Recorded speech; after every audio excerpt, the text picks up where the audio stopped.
Good afternoon, namaskar.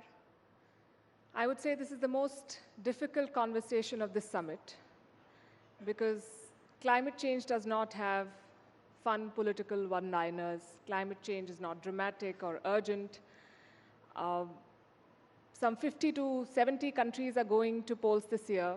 I'm not sure climate change is an election issue in even 5 of them. It's a footnote in most policy documents. It's everyone's problem, yet no one wants to solve it.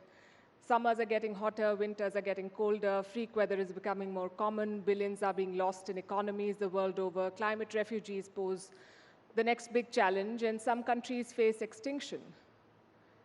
So what we want to ask today is, what will it take for us and our world to take climate change seriously? With me are two very well-qualified and eminent personalities to talk about this. Ameenah Gurib-Fakim, former President Mauritius, also a biodiversity scientist. And Erik Solheim, former Executive Director of the United Nations Environment Programme with an extensive career focusing on climate change. Welcome to Rising Bharat and to India. Ameenah Gurib-Fakim, the world is talking a lot more about climate change, but is this talk translating into policy and action? Are we doing better at mitigating the climate crisis than we were, say, 10 years ago? Good morning, and again, Falki, thank you. Thank you. It's a great pleasure always to be back in India. I'm here in India, and we are heading precisely towards the COP29, which will be held in Baku this year. You've mentioned something very important, the climate crisis. I think we all acknowledge that climate change is a threat to the world, to our survival on this planet. And are we taking it seriously? If we are to look at the crisis, the COVID crisis, I think it gives us an idea. It's a harbinger of what's to come in the future. And what we find, of course, is that the concept, or rather the narrative, is still shaped in the us and them. Us, me, you, 85% of the global population living in global south, and of course the 15% of the global north. We still haven't realized that we have one planet, there's no planet B. If we go back to the COPs, which have been, of course, the key institution looking at the climate crisis, we find that we still do not seem to be able to get the consensus around this issue. The successful COP may have been the COP21 in Paris, when the NDCs were approved and countries realized that we have a common, but we need a differentiated approach. And this differentiated approach comes down to money, comes down to finance. And we still, as we speak now, so many years after Paris, we still haven't come to the consensus of capitalizing the $100 billion for helping adaptation. I'm not talking about mitigation, but I'm talking about adaptation. We have seen subsequently incremental narratives of the Bridgetown Initiative. We talk about the loss and damage funds, but still they remain empty boxes.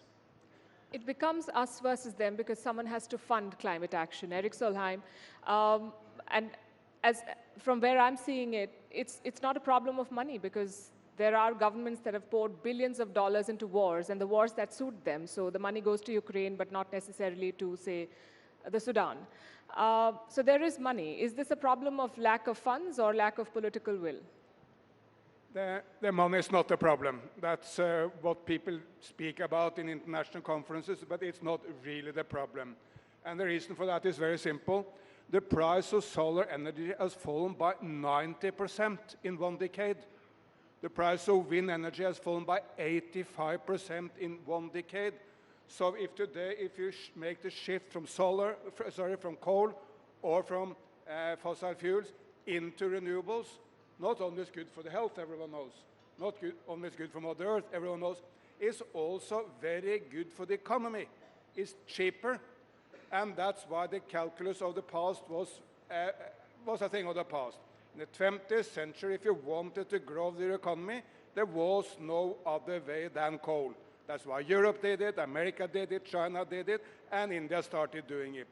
But today you can grow the economy by renewables, and frankly, this is why Prime Minister Modi is now leading India in the right direction. Because, mind you, he gets the big picture right. Prime Minister Modi understands that climate change and environment action is not a burden for India. It's an enormous opportunity. It's an opportunity for more jobs, getting people out of poverty, but doing it in a green way. And if I may add, maybe the best slogan I ever heard in India, Bharat, on this was Ola, the Uber of India, as you all know.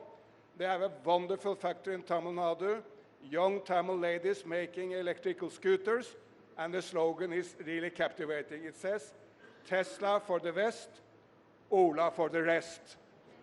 Because meaning that Bharat can get any number of jobs from moving into the green economy. You make interesting points, and you were telling me earlier that you believe that Indian culture is the best suited for climate action. Do you want to tell our audience about that? Sorry, Indian culture, you said, is better suited.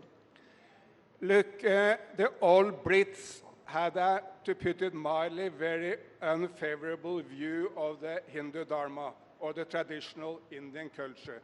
They saw it as a second-rate religion with any number, millions of gods, didn't take it seriously at all. Then switched to 2024, and Hindu Dharma looks like the most modern of all religions. Why?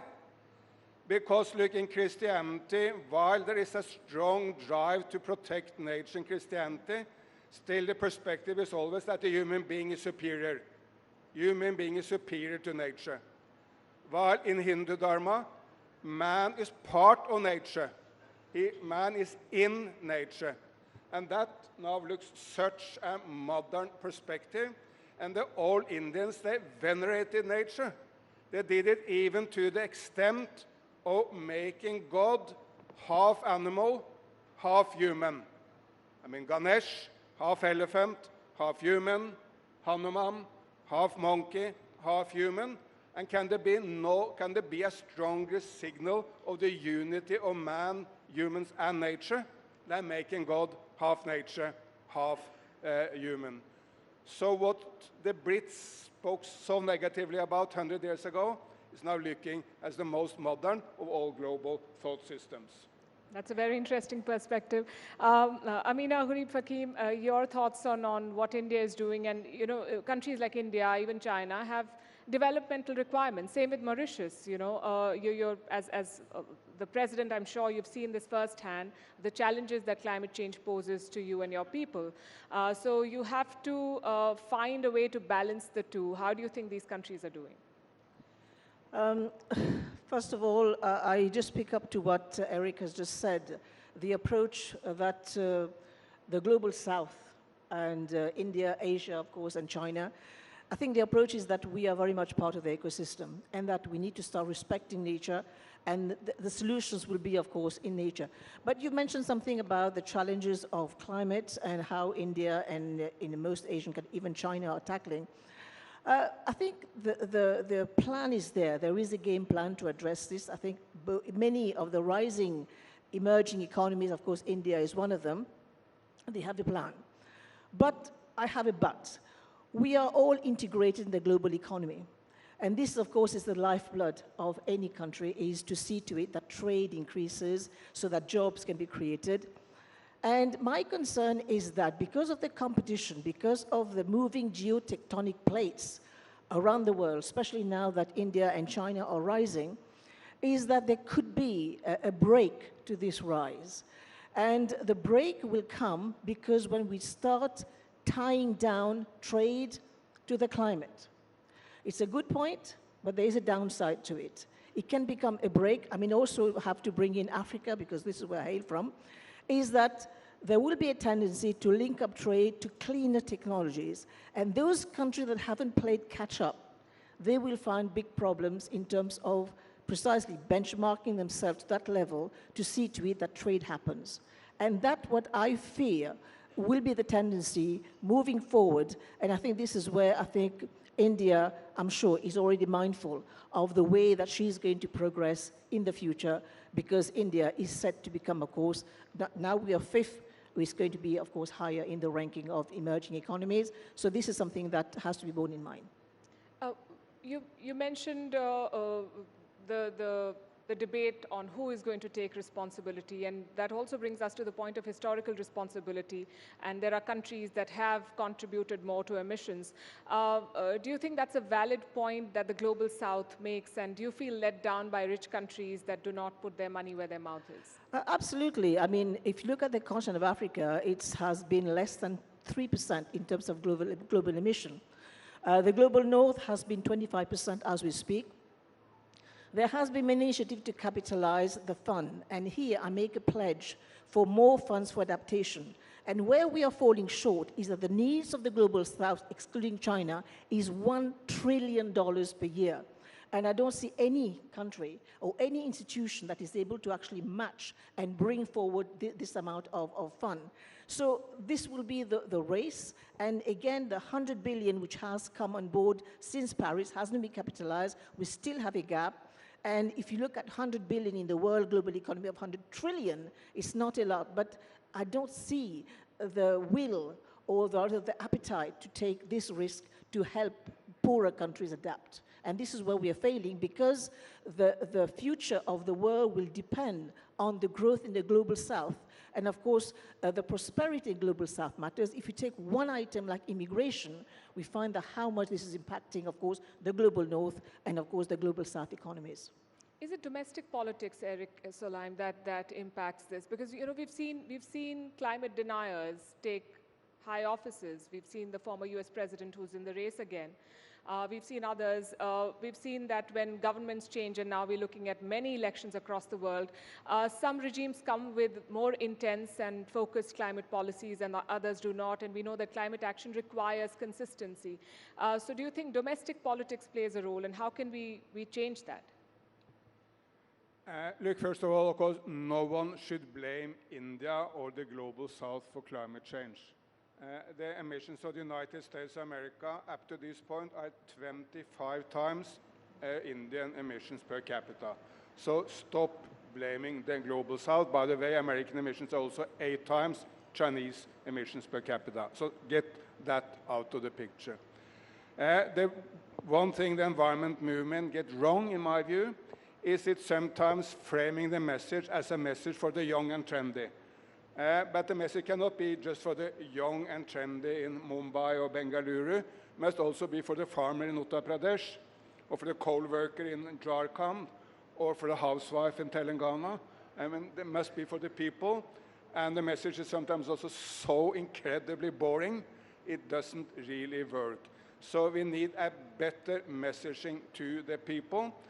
And we need to do it much more about the love for nature, make it a lot more fun, a lot more exciting, and maybe the most important of all, get out the message that the green transformation is a help to the people. It's not a cost. It's an enormous achievement. Let me just give you a few examples from India itself. In Gujarat Desert, the Adani Group is now building the biggest individual solar and wind plant in the world. It's as much energy as all the hydropower consumption of my nation, Norway, and we are fully fueled by hydropower at a very, very high level of consumption. That one plant is as much as we consume overall in Norway. Then, in Omkareshwar, in Madhya Pradesh, at the Narmada River, L&T and Hartek Solar and other companies are building the biggest floating solar in the world. Amazing. It's as much as 4 times the most controversial hydropower plant, again, in my nation, Norway. So it's big. And when Prime Minister Modi came back from Ayodhya, from the Ram Mandir, his first step was to say, look, Ram was about energy. Can I serve the people of India better than launching an initiative for 1 crore, 10 million rooftop solar? The initiative is already out there. Go into the internet and Google it and look into whether you can apply for it yourself. So, and of course, all these are beneficial to the people, creating jobs, creating prosperity, and making sure that India do not need to pay for oil from Norway or from Russia or from Saudi Arabia, but can use the money for the people back home. But we need to change the conversation from a very boring, very centered on a few young people in the city conversation, to this amazing conversation of how all people, also farmers and workers, everyone will benefit from the green transformation. So change the conversation. That's an interesting point again. Ameenah Gurib-Fakim, we cannot talk about climate change and not mention big oil. And it's interesting that the last COP summit was hosted by one of the biggest oil producers in the world. There is again a debate on whether we should co-opt them, and can petrodollars meaningfully fund green transition? Is that the only way forward now? Palki, there is a lot of conversation about oil. And I think last COP in Dubai, they had big problem actually getting the wordings right in terms of phasing out oil. And unfortunately, if we call them down to brass tack, it will be difficult to phase out oil immediately. But I think what we can get from the oil industry is precisely their CSR in terms of capitalizing the global funds to be able to help countries adapt. And I think this is where we make a pledge, because we are in election year in the United States, in India, in many of the major countries, we are going to go for election. So capitalizing the Green Fund will not be a priority for many countries. We are, of course, running out of time, but we make a pledge to the big corporations. And this is where the SDGs make a difference vis-à-vis the MDGs, because this is where we call for the contribution of the private sector. So if the private sector can help come on board and help capitalize the fund and help us reach this $1 trillion so that this global south can help adapt, because again, I will say, the global north depend on the global south because we provide the branch on which we are all sitting for our own survival. So it's in our interest to find the funds to help adapt, because mitigation is already happening. Also, COP summits tend to have a very big participation, 70,000 in the Dubai summit, which I understand that they want to bring more voices on board, but it makes consensus that much more difficult. You mentioned the private sector. There's increasingly a pitch with sustainable products that are being pushed out in the market. Do you think that it's just window dressing as of now? Do you think that there is a serious commitment where the private sector is concerned, that they want to make a difference and become part of climate change, climate action? So far, they have remained pledges, and the pledges haven't been translated into solid dollars. But I think when you look at a country like India, for example, which has a very big agriculture base, while we actually lambast agriculture as being an emitter, I think India can play a key role in transforming the ag sector into a net absorber. And with these tools that India can bring in terms of technology, and India has got very strong institutions in terms of addressing this, I think it can be a great boon in terms of addressing the climate crisis and become a net absorber and also create jobs. And here I have a special plea to make, because agriculture also means women, and we need to empower women to bring them on board to become these game changers in terms of addressing the climate crisis. Erik Solheim, I have some data. Gen Z, 81% of them, according to a survey, the young generation, said that they were very concerned about climate change, and they've talked about climate anxiety. Another set talks about the multiplication of climate-related litigation. People are taking their governments to court. What is your message to the youth? Do you think that making climate action legally binding and forcing policymakers to look at this is the only way forward now? I mean, all in favor of that. I mean, cannot agree more than to any global agreement which will enforce regulations on climate. However, there is no need to wait for that, because acting on climate in India or any other place is creating more jobs, saving money on the budget, and creating a much healthier and better society. So there's no need to wait for someone else. But if I may, since we come maybe to the close of the conversation, also make a couple of challenges to India, and what are the main issues India need to work on to do even better. I think one is still red tape. It takes too long to get permissions for renewable energies. That's, by the way, not just an Indian problem. It's a massive problem in the United States, in Europe, everywhere. one of the biggest wind makers in Europe, told me, look, it takes a lot longer to get the permission to construct offshore wind than it actually takes to put up the windmills. And I think one reason why a state like Gujarat seems to be front in the lead in India, maybe that they got the relationship to business right at an early stage. It's a more efficient system, a more business-friendly system. Tamil Nadu is also in the lead, maybe for some other similar reasons. So cutting red tape is essential. And the other, which may not be so popular to talk about in India, is the relationship to China.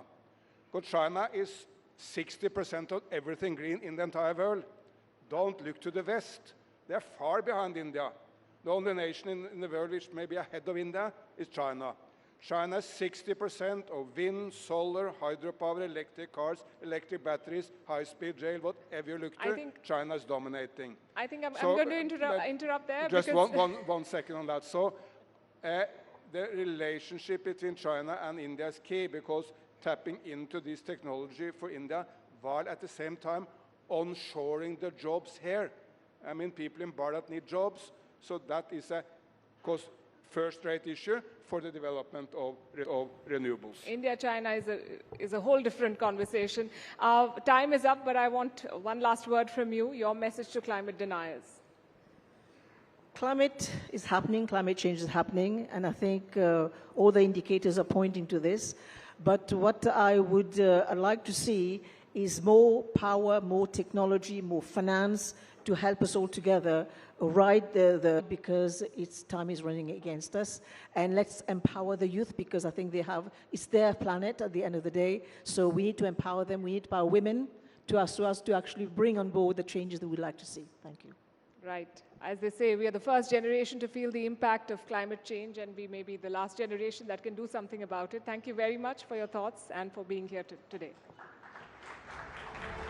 Thank you so much, Dr. Fakim, Mr. Solheim. Thank you for your time. That was indeed a very insightful and informative session on climate change, which is the greatest threat that the world